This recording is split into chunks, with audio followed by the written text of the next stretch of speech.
Good afternoon, everybody. We will get started. For those of you who don't know me, my name is Bianca Denham and I'll be running the session with you today. Thanks everyone for joining on. If you can put as many of your screens on as you feel comfortable, I would love that. Thank you, Jasmine. Thank you, Shayla. Looking amazing today. I can see Callum is turning on his screen as well. So we are into our fifth session on the Scripts and Dialogues club, or whatever we want to call it. I probably need to give it a bit of a snappier name. But today we're going to be talking about closing and overcoming fee objection. So we're really starting to get into, hey Alistair, welcome. Thanks for coming along, turning your camera on. Good to see you there. You're all on mute. That's what happens automatically. If you do have a question, throw it in the chat box or feel free to unmute yourself. So what we're talking about today is closing at the listing table and overcoming that fee objection. I'm going to be spending most of the time talking about overcoming that fee objection because that's the one where we really need to sort of get into our heads and teach ourselves some new habits. Sometimes it can be a bit of a psychological barrier, but we will be talking about doing some trial closing, how we can set ourselves up for taking more listings away when we head out to the property. Now, this is based on a framework of we're going out and listing the property in the first meeting. So we're doing an appraisal and we're going to try and go in there in one meeting and walk away with the business. Now, it's perfectly fine if you do it another way, absolutely fine. Of course, for those of you who have attended the Convert training, you'll know in order to be able to go in and get the business in one meeting, you probably have to have a really good conversation on the phone beforehand, talking about the call out process. So we would have expected for you to get as much detail around the property and understanding the vendor's expectations on price and what their time frame is so that we can avoid any conflict over having a pricing misstep when we're out there. So the really most important thing when you're doing a listing presentation, especially when it comes to trying to walk away with the business on the day, is setting an agenda. An agenda will help you no end. So anyone who isn't currently setting an agenda when you're doing a listing presentation, I would highly recommend that you start doing that because it gives you a framework where we can just look to get a whole bunch of ticks on a page. We know once we've got all of those ticks, we're ready to move forward. There's nothing left to do except sign the paperwork. Thanks very much for turning on your camera, Liana. Great to see you. So what I would recommend at the very start of the meeting when you enter the home, a really key piece of dialogue, and you can deliver it in your own language, just finding out if the business is there to be had. So Mr. and Mrs. Vendor, if you feel comfortable with everything we discuss, are you in a position to move forward today? If you ask that at the beginning of the meeting, before you've talked about price, fees, method, and they say yes, you know, you just have to make sure you hit the right beats and the business is there, yours there to be had. Does anybody on the call currently do this type of process? Anyone do that type of thing at the start of their meeting? No. Ali is shaking his head no. No. So I'd just like you to try and practice that. You can write this in your own language, in words that make sense to you. Essentially, you would have done the tour. You're sitting down at the dining table. Mr. and Mrs. Vendor, just before we get started, if I can make you feel comfortable and happy with everything we discussed today, I'd just like to know if you're in a position to move forward. If you get the yes, you know it's there to be had. If they say no, find out a little bit more. Okay, why is that? Oh, well, look, we're actually going to do some renovations, or, you know, we need to get some finishing high school, whatever it might be. But it's good for you to know if it is there to be taken. What we find a lot of the time with closing, what a lot of agents will actually do is what we call the anti-close. So the anti-close goes something like this.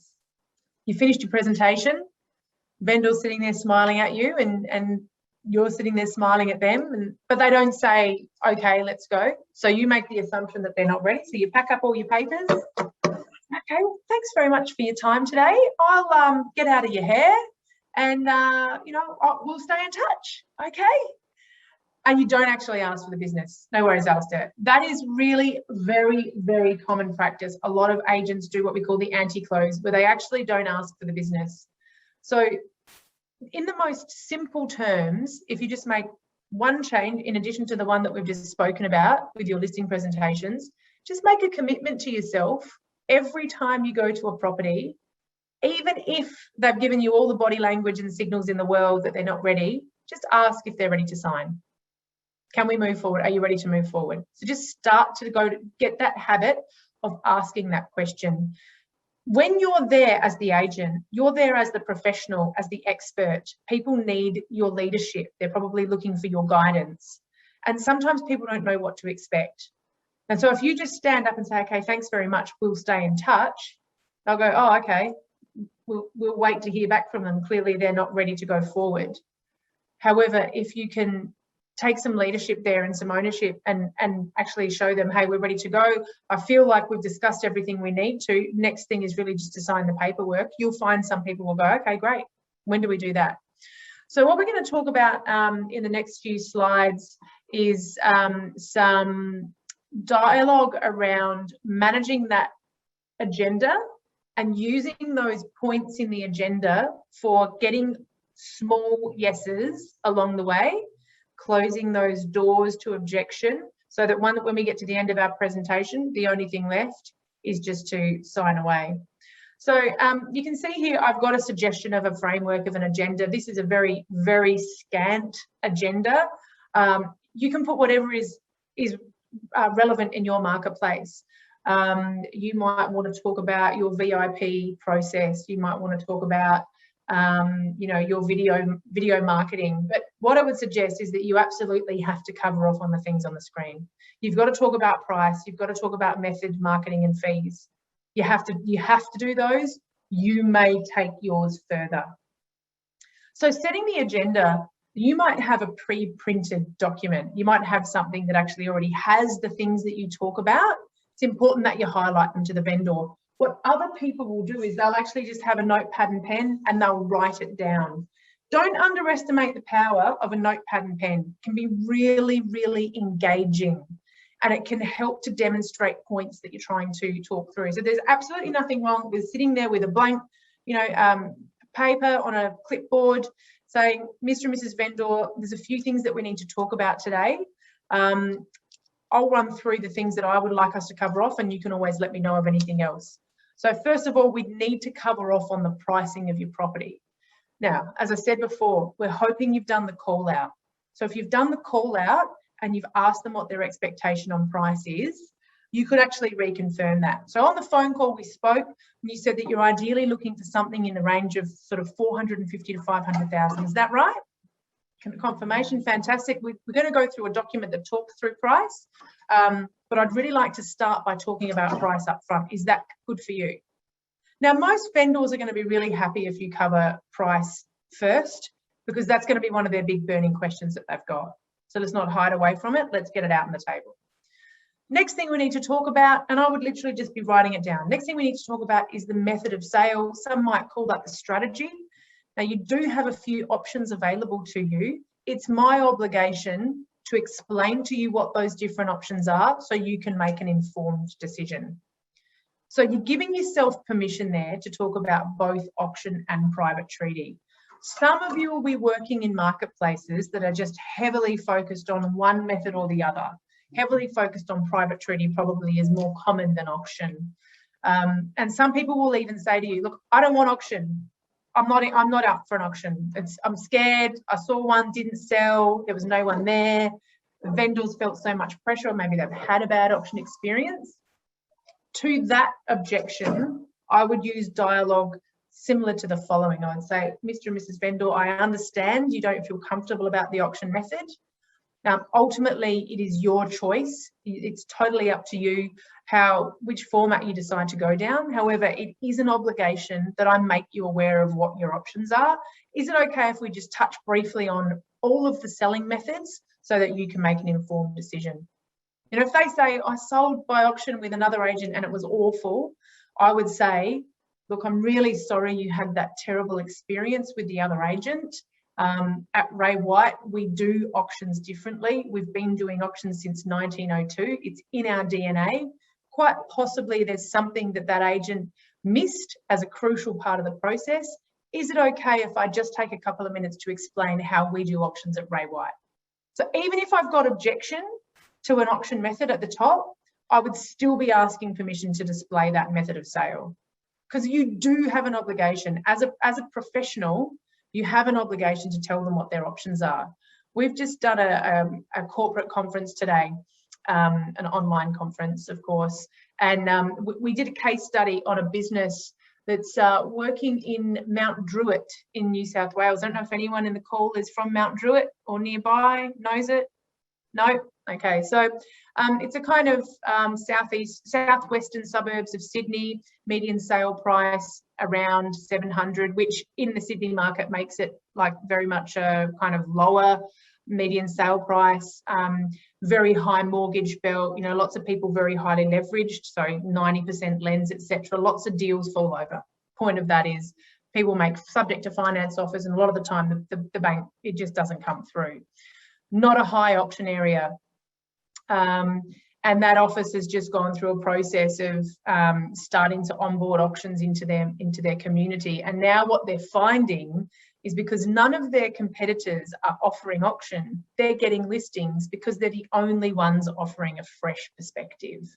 So really understand that being the agent who gives all of the options and can explain them professionally gives you an edge, makes the vendor feel like you know more about real estate, rather than the person who just goes, oh, yeah, I agree with you.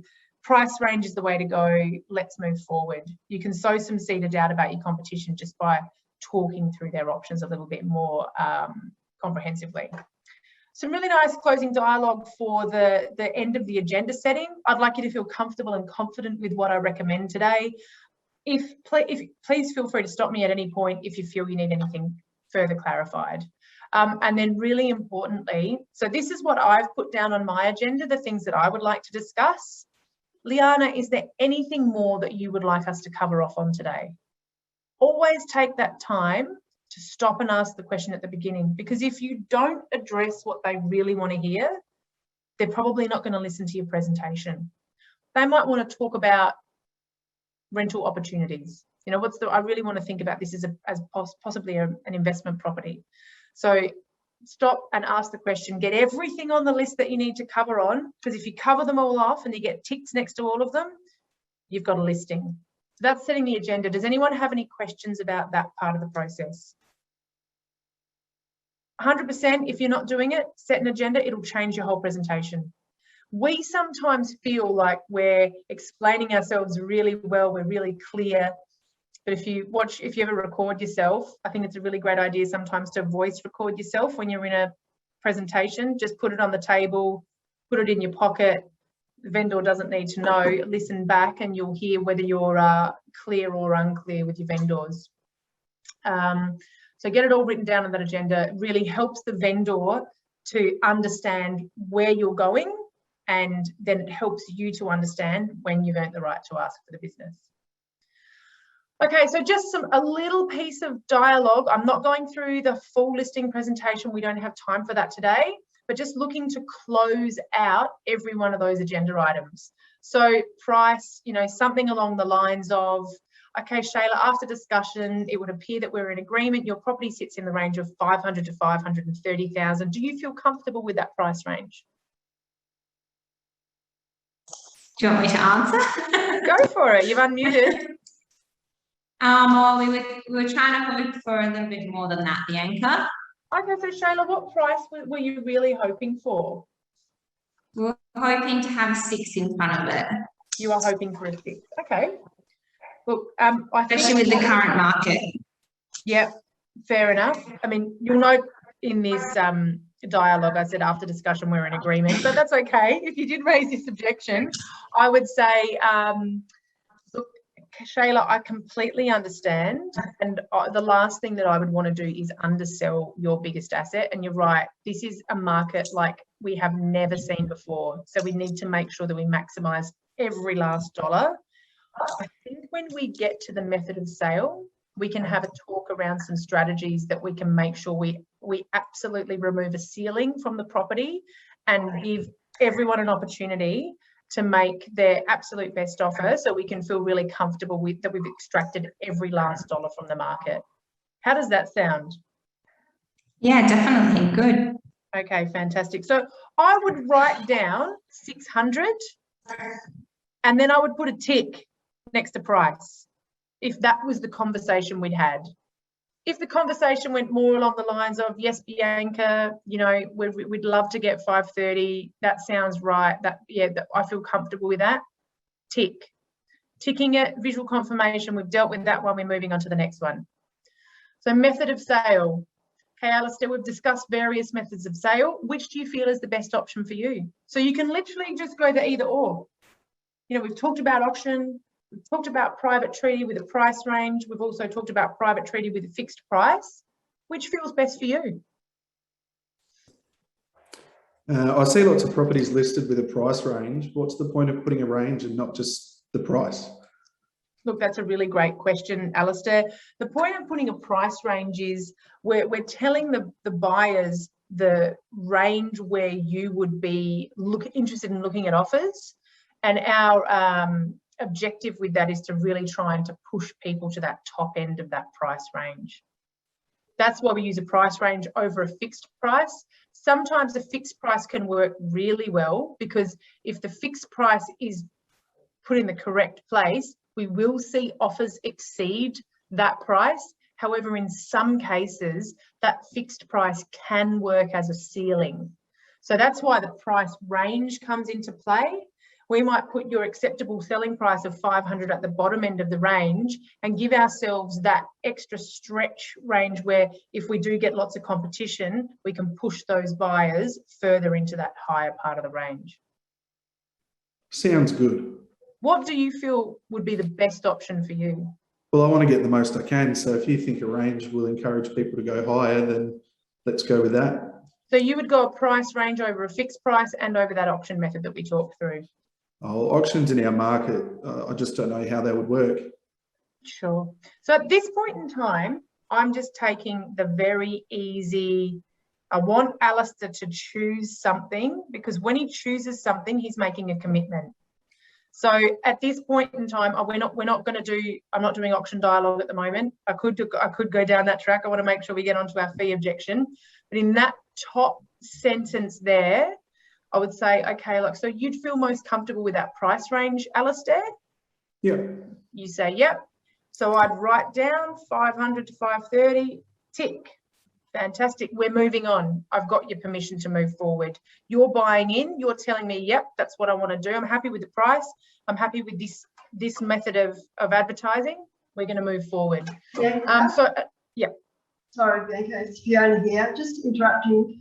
What about at the moment, our biggest thing at the moment is people are jumping in and saying other agents are coming up. I'm going to use this price example. And they're saying, oh, they're coming in at 590 or 610, like absolutely crazy prices. Crazy prices. What sort of objection or what sort of dialogue do you use around that? Obviously, you've got to try and meet it and things like that. But can we have some dialogue around that? Because it's really relevant at the moment, I think, in Victoria. Yeah, thanks, Fiona. I had a slight conversation with Alistair about this topic earlier in the week as well. So, and I just want to I really want to make sure that I don't divert too much. But ultimately, when we're listing a property, we're selling hope. Okay, so we're in the business. Vendor comes to a real estate agent because they will pay you $5,000, $10,000, $20,000 because they believe that you're going to get them more money than themselves just going and putting it on Gumtree. That's essentially what it is. So if you can't demonstrate that you're going to achieve a premium price, why a real estate agent, full stop? So that's our role. Appraisal, listing, we're selling hope. Now, by the way, I'm not saying that we're buying listings, we're selling hope. The point for conditioning a vendor on price is not at the listing table. And I would rather you be the agent who has the listing and has earned the right to condition the vendor to sell it, rather than be super right at price on the listing table and don't get the listing. So my comments before about the call out. So for those of you who hasn't done it, sorry, I was just reading that note that came up on the screen. I'll come back to that question in a moment. So the call out sequence is where you take a couple of moments when you're booking the appraisal to ask a series of questions to the vendor. And the point is, you can be fully armed to go out and list the property. The most important piece of information that you can get on that phone call is the vendor's expectation on price. For that very reason, you know, Fiona, if you're, I mean, yeah, your vendor might have told you, hey, we want 560, and you go out and you say, look, 560 looks like we might be able to achieve it. That's not going to stop the next agent coming in and saying, oh, 560, no, you'll get 590 to 610. Like you kind of can't stop that. The best way around it is just to sort of be almost agnostic on price. Like in some of your marketplaces, the market will be moving faster than you can keep up with it. So in South Australia at the moment, that's great, Anthony. So Anthony Clark has said, objections are great. We don't have to answer those. Allow one of the sellers to answer, silence is key. That's really powerful. And that takes some courage to do that. And you're getting 70% of the price, which is fantastic. And you'll find if you do start to ask for that price on the call out, you will get more that will give you the price than won't give you the price. So going back to the current market when it's moving so fast, some of the guys are going out and saying, look, to be honest, I'm almost hesitant to give you an appraisal price because my appraisal price this week is going to be wrong next week. Some of our markets are moving more than $10,000 a week on a price, on an individual house. So I would recommend, without being wishy-washy, you've got to show them a CMA. That's your obligation to do that. The most important thing is what's their ambition. And, you know, language like, I will get you the very best dollar that is in the market. I will turn over every stone. I will work harder. What I can promise you is that you will be absolutely so well informed that when it comes time to make a decision, you'll know when the right offer is there to be taken. That's my job. You know, if they say, we want 610 and you think 610 is crazy, if 610 is there, I'll get it for you. I like to tell a story, and some of you may have heard this story, so I'm sorry if you have, about a friend of mine who sold a home. Very first property that she ever bought was a little 2-bedroom unit in a pretty average suburb. She renovated it. She met her boyfriend when she lived in that unit. She married him. They had their first baby, brought their baby home into the unit. So the unit was her world. And then in time, they wanted to trade up. They bought a block of land. They went to build a house. So when she went to sell that unit, she got 3 agents in. And each of the agents sat down with her at the start of the presentation and asked her if she had expectations on price. And the first 2 agents, who were a Ray White agent and an LJ Hooker agent, she said, oh, I'd love to get 350 for it. Like, oh, I don't know if I could get that. And they both went, yeah, well, if you look at the comparables here, this one sold for 3, this one sold for 310, and this one sold for 320. So you're probably in that 3 to 320 mark. And she went, yeah, you know, that's probably fair. But the third agent was from an independent agency here in Adelaide called OC, doesn't matter what they're called. She asked the same question, have you got a price in mind? And my friend Leah said, same thing, oh, I'd really love to get 350, but don't know. And the agent went, well, if it's there, I'll get it. It's very simple dialogue. If it's there, I'll get it. If 350 is there, I'm not promising you that it's there, but if it is there, I will get it for you. And she chose that agent not because she felt she was buying her listing, but she felt that that agent was the one who was going to fight to try and get as much as she could. She felt the other 2, whilst their appraisal price was correct, they might not really fight for that extra $10,000 or $20,000. That $10,000 or $20,000 was really, really important to her. And the agent that she engaged ended up selling it for $345. So the other 2 agents would have left money on the table purely by pricing it in line with the CMA. So I think you just have to not be too attached to price. We haven't earned the right to educate the vendor on price yet at the listing table. So I hope that answered your question. I know I went off on a bit of a tangent then. Back to the method of sale, you know, we might have had a really great conversation and the vendor seems in line with auction, in which case I would throw a nice little trial close in around booking the auctioneer. So, Robert, it seems like you're comfortable with the auction method that we've talked through. Yep, great, getting confirmation.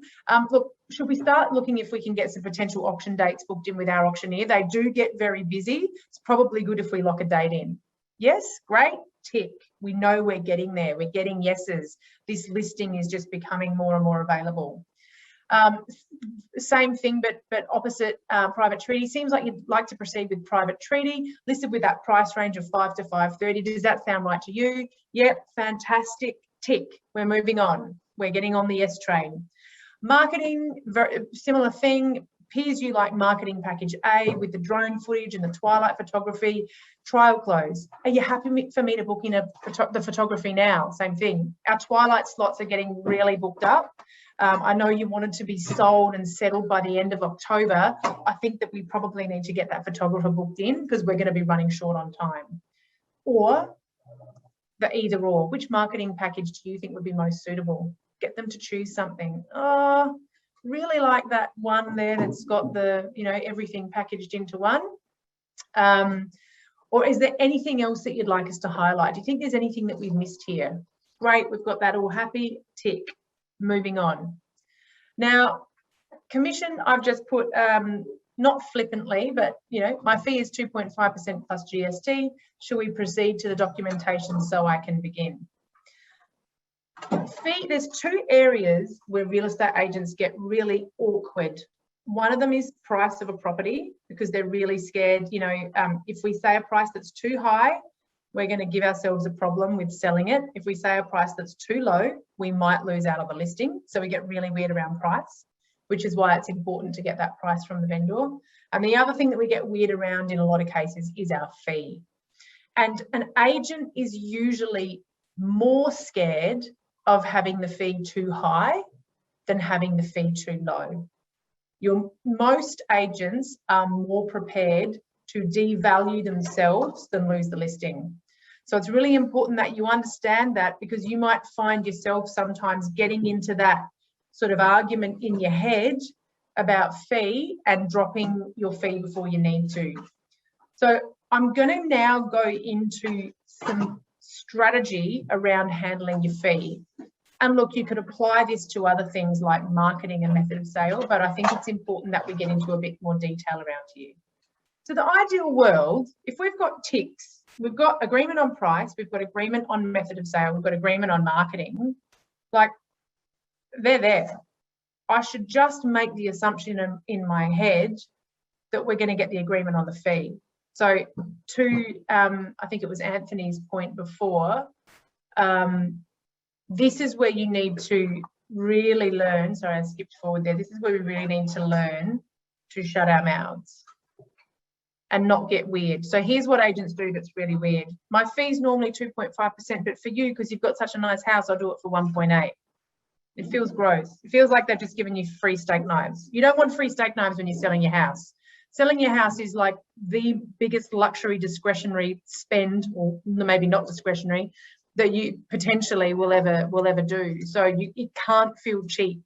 As soon as you start to feel cheap, then you're devaluing your ability to negotiate and represent their home. So don't discount yourself at the very beginning. State your fee and move on. My fee is 2.5% plus GST. I think we've talked about everything we need to move forward. The next step is for us to just sign the paperwork, or whichever words work for you, and then close your mouth. If they're going to object to the fee, they will. They'll say, hang on a minute. Whoa, wait now. 2.5 plus GST. The other agent was at, 1.5 plus GST. What are you doing there? Then you have to deal with it. So we have to talk now in greater detail around those situations where they haven't just happily signed and moved on, when they've actually said, now just wait now. Josh, you're at 2.5 plus GST. The other agent is 0.5% below you. That's too much. So does anybody, before I get into this, does anyone have any questions about what we've discussed so far? No? Beautiful. Okay. So if you absolutely must negotiate, we're going to follow some rules. So the first thing, most of what we do around fee and around pricing, it's in our head. We tell ourselves stories. We get really scared. We also get excited. It's like, I can see the listings there to be had. I just have to get through it, and then, I'll deal with the rest later. So I'll just drop my fee. but it's mostly in your head. When an agent makes a decision to address their commission, they can do it overnight because they just get their head right. Remember, you're salespeople. You can sell anything, including your commission. So first of all, you have to understand if you're their preferred agent. So a little clue is if they are asking you to negotiate on your fee, it's usually a sign that they've already chosen you.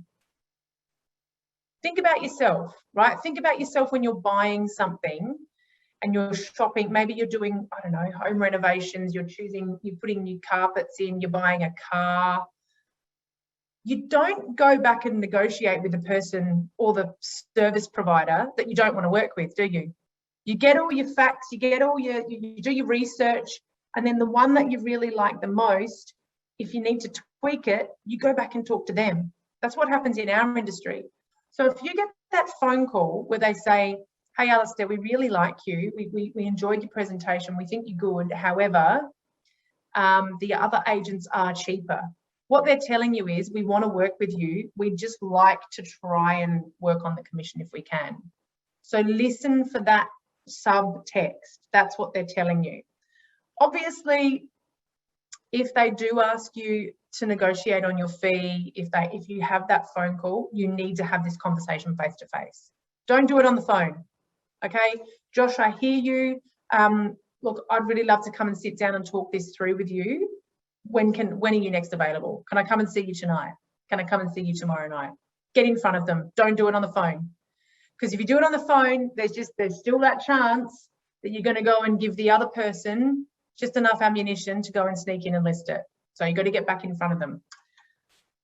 I've got a question that's coming up on the chat box. This is why having a solid trust account of future sellers dissolve the issue of fee. Absolutely. This is where the pipeline comes into play. I love it, Anthony. Trust account of future sellers. I love that. Okay, so we're sitting down with the vendor and we're saying, okay, just to recap, Mr. and Mrs. Vendor, when we caught up last time, we spoke about price, method, marketing, and you were comfortable with all of those aspects. Is that still correct? Yep. So the only thing that we need to overcome today is fee. Is that correct? Isolate the objection. The objection might be marketing. The objection might be that your marketing package is too expensive, but isolate the objection. Okay, so if we can come to an agreement over fee, you're in a position to move forward with me today. Yes, fantastic. So you know that you've got them, okay? You might have to discount your fee. You might choose not to. You might choose to walk away. They might not be willing to come to the party on your fee, but you know that it's there as long as you can just agree on this issue. So one of the lines that you can use, you know, if you are on the phone, if you haven't yet got back in the house, just to understand that you are the preferred agent, is that one there. If we're all free, who would you choose? Can be a really great one just to take the heat out of the situation. Oh, well, Shayla, I would choose you. That's fantastic. Let me tell you why my clients are prepared to pay me my fee. So once we have determined that we are the preferred agent, we have to try again at our rate. So Shayla, I understand, you know, you did see 3 agents. You've decided that you'd like to work with me. You feel that you'd like the fee to be less, but all my past clients have been happy to pay me 2.5% because this is where we go into our examples. You know, the property down the road, Mr. and Mrs. Jones, their reserve was set at $525,000. We sold it for $576,000 on the day, on auction day, because we had 12 registered bidders there and 7 of them took part. We sold over $50,000 above their reserve price. They were absolutely ecstatic with the result because of our years of expertise, our auction craftsmanship, our connection to our buyers. We created a scenario that was beyond their wildest dreams. I'd love to work with you, Shayla. Can you please come to 2.5%? Sure.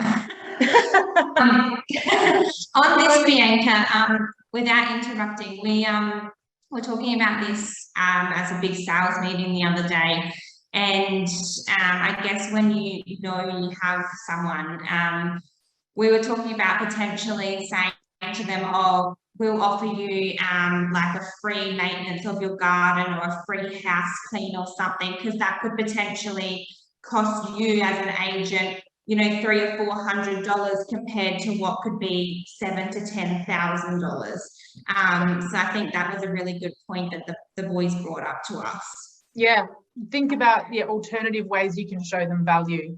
That's great. Yeah. Thank you for sharing. You're not interrupting. We're all in this together. So Diane, your stats and evidence of your results, absolutely. So, you know, you need to work on pieces of dialogue to put in here, but facts and your market presence are number one. The main reason why agents discount their fee is because they actually don't believe in themselves. So you can't put your commission up, or you can't defend your fee if you don't do a little bit of work on your listing presentation. So one of the agents that actually works in Shayla's office, he has created a big long list of all of the things that he does for a client and for a property from the moment that he lists it right through until settlement, and he shows them that at the listing table. This is why I'm worth what I'm charging, because I'm going to give you better service than anyone else, and this is how I can prove that to you. But evidence of the results in the market, to be honest, if you're not getting sales that are surpassing your vendors' expectations in this market, you know, you probably want to try and find a way to do that. There's going to be so many examples that you can use. If you're new in the industry, lean on your colleagues, lean on your office, lean on Ray White, lean on the expertise of the fourth generation family business, nearly 120 years selling property. So you will have to think about your value proposition.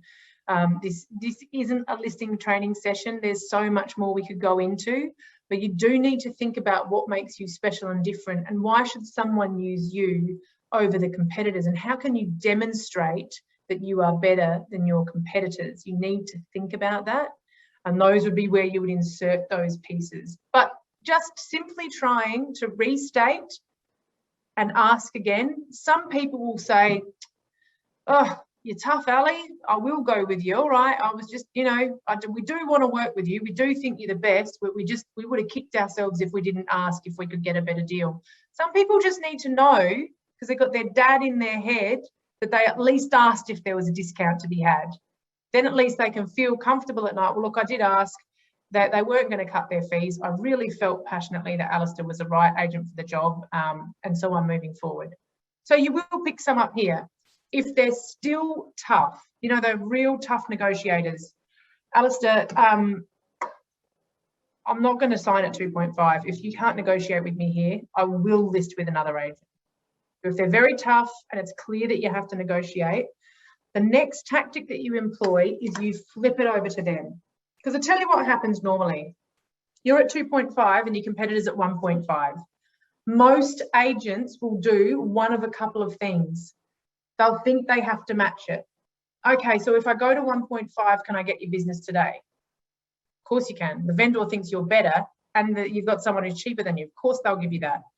Or the other thing that they think they do is they think they have to go halfway. Oh, look, they're at 1.5, I'm at 2.5. What if I do 2? You don't have to negotiate with the other agent. You have to negotiate with the vendor. So get them to name their price. Okay, Mr. and Mrs. Vendor, I'm at 2.5. You said the other agent is at 1.5. I can't do it at 1.5. You got to smash that. Can't do it at 1.5. Why don't you tell me what you think is fair? When you employ this strategy, you will find that if you're someone who discounts, and you'll know there might be some of you on the call who just, you know, you're in that cycle of discounting, or you feel like there's more money, you'll be surprised. Vendors will be willing to pay you more than what you're willing to do it for. So you might just pick up some wins here. There was an agent that I was working with who in their office, they just routinely asked 1.6. And I said, look, just try asking the vendor. And most of them just said, well, what about 1.8? So we picked up a 0.2% really easily just by asking that question before he even negotiated. Okay, I'm at 2.5, they're at 1. I can't do 1.5. What do you think is fair? So I would say I will protect your price like I protect my commission. Absolutely, Diane. That's also fantastic dialogue. We're still not done. So the vendor names their price and they say they're at 1.8. So suddenly I've gone from maybe having to list it at 1.5, I'm back up to 1.8. So I've got a 0.7% gap between where I'm at and where they're at. Move in 0.1%. And this is where you would bring in dialogue like Diane has suggested. Okay, so you're at 1.8. I tell you what I can do for you, Shayla. I'll do it at 2.4. Now, this is where it gets uncomfortable. They might even start to get a little bit shitty. And that's where you would say, look, Mr. and Mrs. Vendor, I understand this is uncomfortable, but my job is to deal in making buyers feel uncomfortable and pushing their very last dollar out of them for you. If I can't defend my own income, what confidence will you have that I can defend your very best price? How about 2.4? Oh, Bianca, you're tough. I know it's uncomfortable. I want to work for you. I don't normally negotiate. Will you work with me here? Oh, Bianca, no, I'm still at 1.8. I'll do it at 2.3. So just keep, you might have to move lower, move in 0.1% increments. So I'm just going to recap on that kind of the rules or the steps. So first of all, you've got to find out that you're the agent that they want. You might have to do that on the phone, or you might be able to do it in the house. Get back in the house, okay? I'm not going to talk dollars over the phone, but if we were all free, I hear what you're saying, you've got some other agents who are offering you a cheaper price. If we were all free, who would you choose? Oh, well, we choose you, fantastic. Let me come and see you, we're going to sort this out. Restate your value. Look, I understand you had some other agents, you saw the best value in me, you feel I'm the agent who can get you the premium price. I know I can. That's why I'm 2.5%. If they don't say anything, shall we get started on the paperwork? If they do say something, no, Bianca, you're still too expensive, it's too much. Look, I want to work with you here, Mr. and Mrs. Vendor, please tell me what you think is fair. I'm not doing 1.5, I'm not a 1.5% agent. You know that, that's why you've got me here. You feel that I'm better than that agent. What do you think is fair? Oh, 1.8. I'll tell you what I can do. I'll do 2.4. And then you just keep stepping until you come to agreement. I acknowledge it's really hard. I understand this is uncomfortable. It's really important though. This is how I'm going to fight for you. I'm going to fight for that extra $5,000, that extra $10,000 for you. So some little things just to help you. We've already spoken about not quoting a fee, over the phone. I'm actually a really big believer in, if you're at an appraisal that is not a listing presentation, don't talk fees and charges. So if they're not ready to list and sign that day, as much as you can, don't quote a fee. So depending on what marketplace you're in, fee sensitivity will be less or more acute. The fee situation in South Australia is the worst in the whole country. We've got the lowest percentage and we've got the lowest dollars. So we're getting bashed up on both sides. And psychologically, it's because there's tight listing numbers, people are, scrabbling for listings because stock's selling so fast, that fee pressure is coming in. So try and control the conversation. So if they're not ready to list then and there, what I would do is I would suggest that you talk in ballpark terms. So if you want 2% as your commission, you do on a $500,000 house, you'd go, I need 10 grand for the commission. I need, 3 grand or 4 grand or 5 grand for marketing. And there's also going to be like 2 or 3 grand in legal costs. So I would say, Mr. and Mrs. Vendor, you probably want to know, you're asking me about costs. You probably want to know when you sell what you're going to walk away with in your back pocket, your net result. So at this price range, the worst case scenario would, you're probably going to need to allow $20,000 max, and you might be able to get a little bit more back. That would be the worst case scenario. So you can start to work out, what you're going to then do with your $480,000 when you go on from here. That's really what people want to know. What are they going to net? So I try and control when you disclose those costs. In some markets, it'll be more important than others. Don't talk about it on the phone, and having the selling fee pre-filled in your agency agreement can also be really helpful. Now, a lot of us are using DocuSign. So you know, we're not writing it, but for those of you who are still using pen and paper, when the vendor sees you write 2.2% in, they know that you've just made that decision on the spot. So having a printed fee in your listing authority is really helpful. When I started, I worked in, you know, people who get the best fees in our industry are the new ones because they don't know any different. And that was the same with me. My principal put a price range, you know, had a few different break points based on the value of the property, and I got the fee every time. So it generally tends to be the agents who've been in the industry for longer who get more baggage around commission. You think about past clients, I did it at that price, and it's friends and family, I've got to give them a discount. You know, everyone puts their prices up every year except real estate agents. We generally don't give ourselves a pay rise. So just remember that. You do have the right to say, hey, I've been in the industry for 10 years now and I haven't put my fees up. I've had to increase my fees this year. So I was 1.8% when you sold with me last time. I have had to push it up to 2%. I'm sure you can understand. So printing it in your agency agreement. Practice this stuff, like make sure you sit down with your friend, your colleague, your boss, whoever will listen to you and practice it, because you won't do it unless you practice it. We've got something popping up in the chat. Great slide, yeah.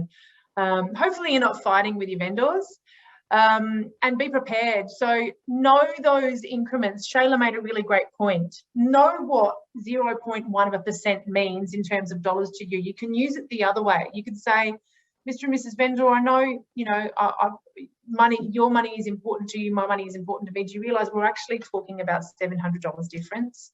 It's not a huge amount, but that $700 is really important to me, and I feel that I deserve to be paid.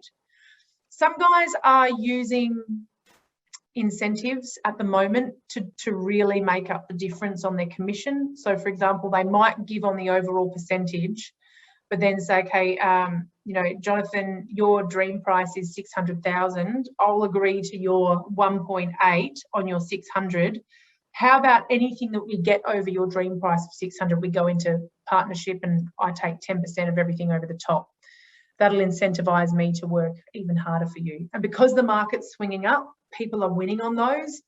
My personal thoughts on incentives is sometimes they can feel grubby if they're not delivered correctly. So you've got to be able to deliver that well. And when the market swings the other way, you're not going to get your bonus. So, but do what works for you. But, you know your worth and take the time to defend yourself and defend your fee. That's my slide. So we look at that, perfectly timed. Did anyone have any questions that they wanted to get off their chest before we finish up for the day? Thanks, Anthony. Look, I'm happy to share the slide deck with anyone, happy to share the video. Just reach out to me. I'll pop my email address in the chat box. Just practice this stuff. It's really basic. I hope you've picked up a couple of strategies that can help you, but I really wish you best of luck with the listing table. Thanks, guys. Have a great afternoon.